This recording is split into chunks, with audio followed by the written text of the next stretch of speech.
We got James in the house. All right. He's in the building. Am I in here officially? Man, you officially, man. There you go, buddy.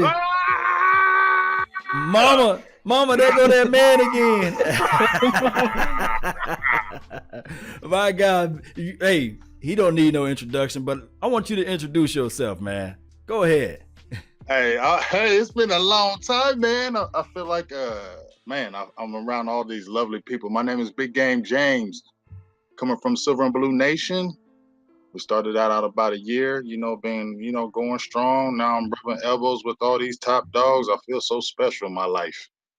Oh, man, tell them where they can find you on the front end, because a lot of people probably don't know you on the YouTube world. But, man, right. If they go and check out the Facebook world, my God, man, tell them where they can find you at, man. Tell them about the Facebook page. Hey, check us out on Silver and Blue Nation. You just type in Silver and Blue Nation. It'll come straight up. You can go to our Facebook page. If you also want, you can go to my Facebook page, Big Game James page. Just type in Big Game James. It'll come up. We just, like I said, we're just doing our thing. Cowboys football, Cowboys all day. And we talk the real. We don't just talk all that good unicorns and rainbows. Everything's going to be great in Cowboy world. We talk the real. And if you don't like it, hey, that's just the way it is. But we got to talk the real about what's really going on with them Cowboys and not the fantasy world. Yes, and normally I keep the Joe PG-13, but let me tell y'all this, man. Take the kids, put them to bed. We got to talk some football tonight, man. We got to talk some football, man. Right. Kids, go to bed. I'm telling you right now, we got to talk about what Charles Haley said. We got to talk about what this doggone. Come on now. We got to talk about what we're going to do in the draft. We got to talk about what Jerry Jones is doing. We got to talk about this National Football League and how they just dropping the ball. I think even Alvin Kamara had something going on. I think Kareem Hunt, you got something going on, right? Jarvis Landry, all these cats out here is getting in trouble, and we have yet to hear a 1 ounce of our of a word from the NFL, from the ESPNs of the world, and Undisputed. We haven't heard anything from Facebook, YouTube, MySpace, if that's even still alive, Twitter, Twitch. We haven't heard nothing, man. Talk to me, man. Hey, y'all. Hey, well, for me, you already know it's always been the Cowboys. Even with Jimmy Johnson, anytime we did anything with the Cowboys, we were always going to be in the limelight. We're a lightning rod, and especially now because it's kind of like they kicking us when we down. So anything that we do, any kind of little thing, since we ain't won nothing, they just love to pile it on us and throw, oh, you ain't won in 20 years, so now you just got nothing but criminals, and y'all just a terrible organization because they just hate. Because at the end of the day, it doesn't matter if they're 800 years old. We still have more rings than everybody. And at the end of the day, people still don't like that. So they will use anything to go against us. San Francisco got 5 Super Bowl rings. They don't say nothing about them. Foster over there doing reckless stuff over there. Reckless. You over there being reckless, and you ain't even get a Goodell, we ain't even getting a nothing. We ain't even getting on. Stephen A. Smith is the first one to always talk about something going crazy. We ain't heard Stephen A. Smith saying nothing about no daggone Foster. Yes. And then I haven't heard the other lady, Molly. She's on TV crying. Oh, he hit the girl. Just the ladies. Don't touch the lady. I'm waiting. I'm sitting here at the edge of my TV come on, lady. I'm waiting for you to say something about this Jarvis Landry stuff. I'm waiting for you to talk about this Kareem Hunt situation.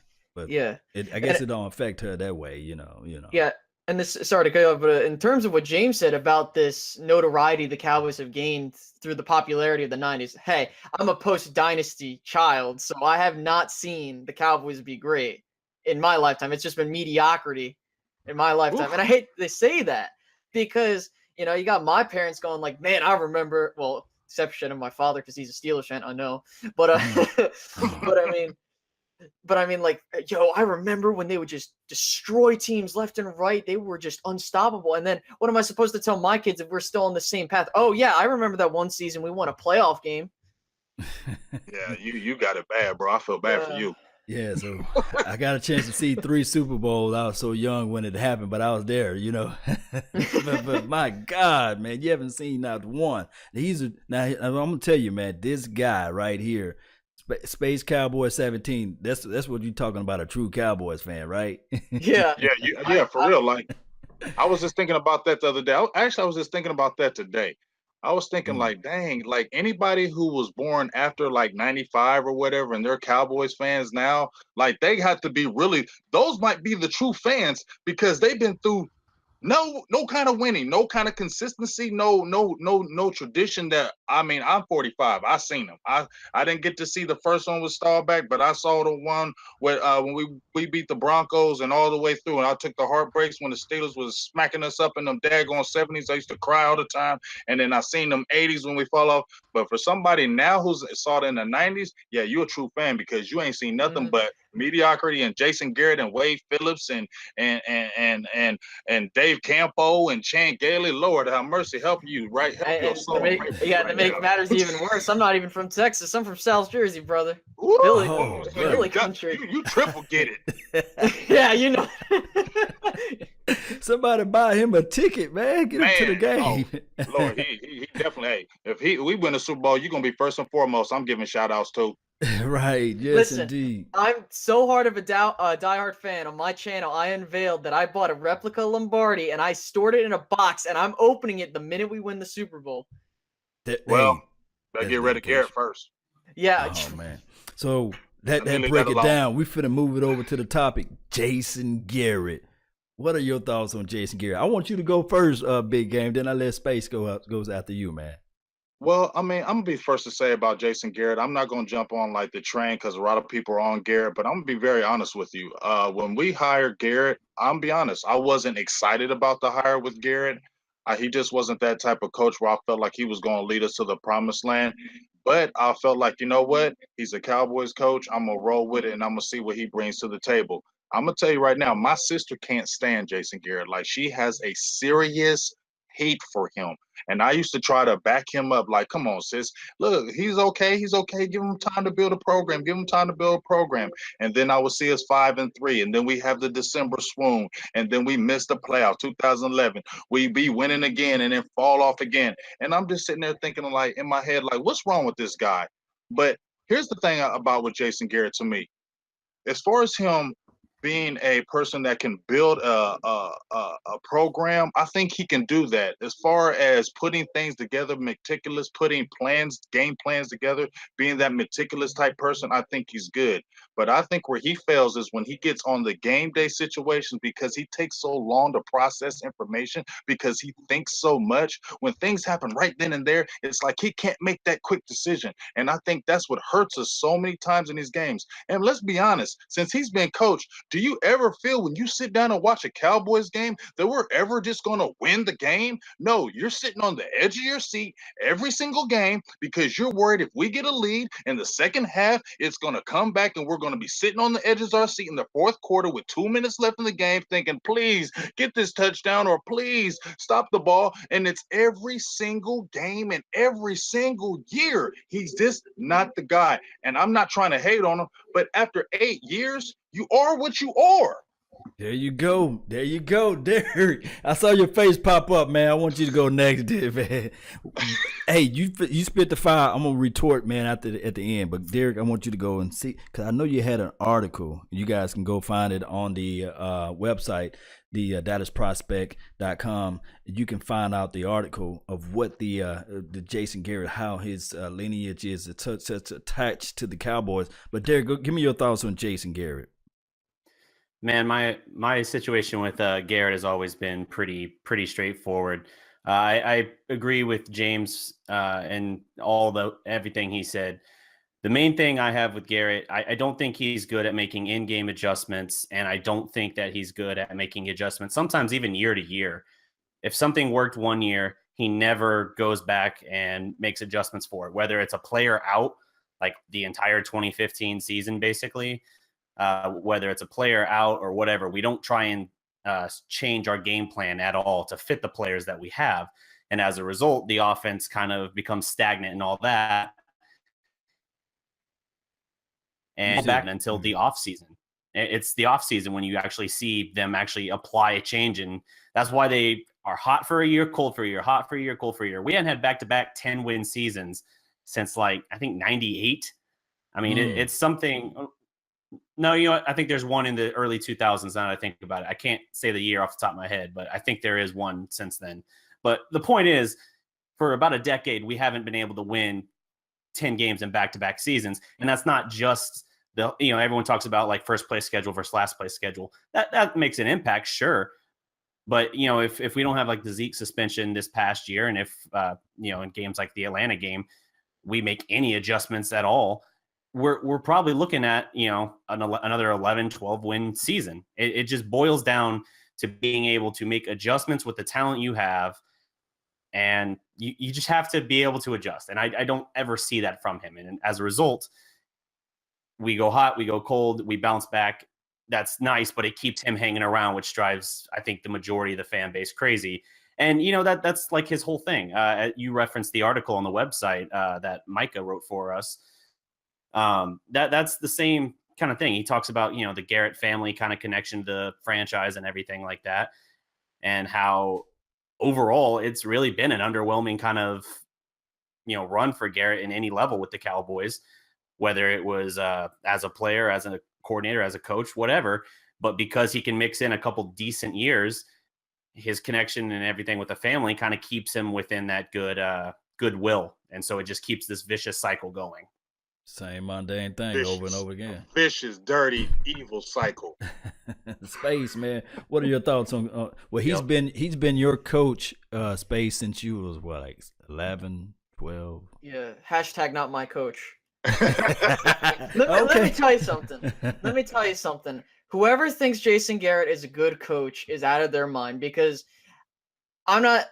It infuriates me. Like, I can understand that once he has a personnel in place, he somehow does great. But you mean to tell me you have a coach that wets the bed when his players get hurt and he can't make any adjustments until the very end's like, oh, well, I mean, it's just a process. I got 5 packs of gum to make sure that I get through the game. I gave him 4 years to do what he had to do. And 2014 was the breakout year. And I was like, okay, maybe we're going somewhere. And then it all fell apart. And I'm so annoyed at like this idea of, oh, we're average and then we'll be good, then bad, then good, average. I just want consistency. I don't want consistency and mediocrity, though. Yeah, yes. That's what we got. And then we go back to the 2014 situation with Dez Bryant, catch no catch situation. I always look at that game. It was destined for us to almost pretty much lose the game. DeMarco Murray fumbles the ball. Our kicker misses the kick. What else happened in that game for us? I think it was something else. What else happened? JJ Wilcox is terrible and missing bad angles that game. I mean, even when we were stopping them, we actually had the lead, and then when Devontae Adams caught that pass and JJ Wilcox took that terrible angle and he scored that touchdown, that just really hurt us. Did Scandrick mess up too as well out there? Did Scandrick I don't know. I don't remember Scandrick playing in that game, messing up that game. I just remember Aaron Rodgers with a bad calf, running, doing whatever he wanted to, and it was just making no sense to me. This dude was scrambling. I remember I think when he threw that first touchdown, he scrambled for like 5 seconds limping. And I'm like, what is going on? He's limping. As soon as Murray fumbled that ball, I knew we were going to lose. Yeah. And I hate to say that, but it's just like we're jinxed. And especially this last playoff game, I was like, I just have a feeling we're going to choke this one. I don't feel like we're going to. And I hate to be like that. Like, I hate to be that guy that's like, guys, I just don't have confidence in this guy. Like, I don't think we can win a game until we get this guy out of here. He got to get out of here, because I remember vividly. Y'all remember watching the Alabama win the championship this year, right? Mm-hmm. You remember when Nick Saban was on the sideline, because somebody tried to make the comparison of Nick Saban to Jason Garrett of all people, but where you get the clapping from. And on the sideline, I'm sitting here watching Nick Saban literally lose his mind. You know what I mean? When the Hawaiian Punch kid ran all the way back to the other side of the field and got a sack. He lost his mind. You know what I mean? That's what I really miss, that passion. I miss that type of mantra on the sideline from our head coach. I want a coach that can, when Dez Bryant, I know Cowboys apologists. I mean, not Cowboys apologists. Dez Bryant's apologist. This is in the chat box. But when Dez Bryant was losing his mind on the sideline against the Seattle Seahawks, I think we was up 9-0. Go back and watch the game. We was up 9-0, and Dez losing his mind. And my football coach came up to me and said, "You know what? You doing all that pouting, you can put that out in the field. That's temperament that you can have out there on the field. But since you want to act like a cheerleader, go get the pom-poms." You see what I'm saying? Yeah. I need a coach that can identify with the players, not calling Dez Bryant a cheerleader. But at that point, when he was pouting, when we was up 9-0, at that point, that's when I said, "Damn, man, I'm losing faith in Dez, man." At that point, that's when I lost faith in Dez. Not to get on the Dez situation, but that's what I'm talking about. A real coach be able to sit Dez down and say, "This is what you need to do." Yeah, man, get someone that's like, man, if it was me in that situation and after Dez fumbled that ball, and then, man, I would have been like, get your sorry behind on that bench for a series. I don't care. I need him to. And people think I'm being harsh. It's like, no, I wanted to contemplate what he did and then use that passion on the football field. Well, see, but here's my thing with the Dez Bryant thing, and not even just that. Even when we had Greg Hardy, that was a situation that really stood out in my mind, because remember when we played the New York Giants and we had a chance to beat them, and I believe Dwayne Harris ran that kickback after we just scored. Castle threw that touchdown the street, and it was looking good, like we were back in the game, and I was like, okay, we can do this. And then they ran all the way down the field. Harris took it all the way down for the touchdown. Now, Greg Hardy went off in that huddle and pushed, I believe, the special teams coach. And it was a big old thing about it, big, huge thing about it. And guess what? You never heard anything about it. Did you see Jason Garrett go over there and say anything about Greg Hardy? Did you see in the press conference at the end of the game, did he say anything about Greg Hardy? No, it was Jerry Jones taking over about the Greg Hardy situation. It was never Jason Garrett. And so for me, if I'm a player in that locker room and I see my coach and them not saying anything to a player that can just push another coach and go off, come late to meetings and do whatever he wants, and then he maybe gets a fine, that right there tells me that's not a leader of men. That's not a leader of men. You might be a good coordinator. That might be your forte, but you're not a guy that's a leader of men that's going to lead the Cowboys or any other team, in my eyes, to a championship. I just don't see Jason Garrett holding up a Lombardi trophy saying, "We did this." No, I don't. Maybe if you were a coordinator, I could maybe see you helped out, but you being the ultimate man, no, because at the end of the day, you just don't have that authority. And if you're coaching in the National Football League, you need the respect of those men. Now, I'm not saying they don't respect him, but I'm saying you can see sometimes it just feels like, man, the team, I don't know if it just feels like they just kind of just let go sometimes. It's just like, we're just an accident waiting to happen. And buddy, Stephen A. Smith. God dog. It's the truth. It's the truth. It's like when I watch my team, Space Cowboy, when you were saying those things, when I watch my team, I don't want to be pessimistic. I don't want to be that guy. I don't want to be the hater. But then when I'm watching when we played the Green Bay Packers and they jumped on the 7-0, I said, here we go. Yep, it's over. Oh, yeah. I hate to feel that way. But when a team jumps on us real quick, I said, it's over.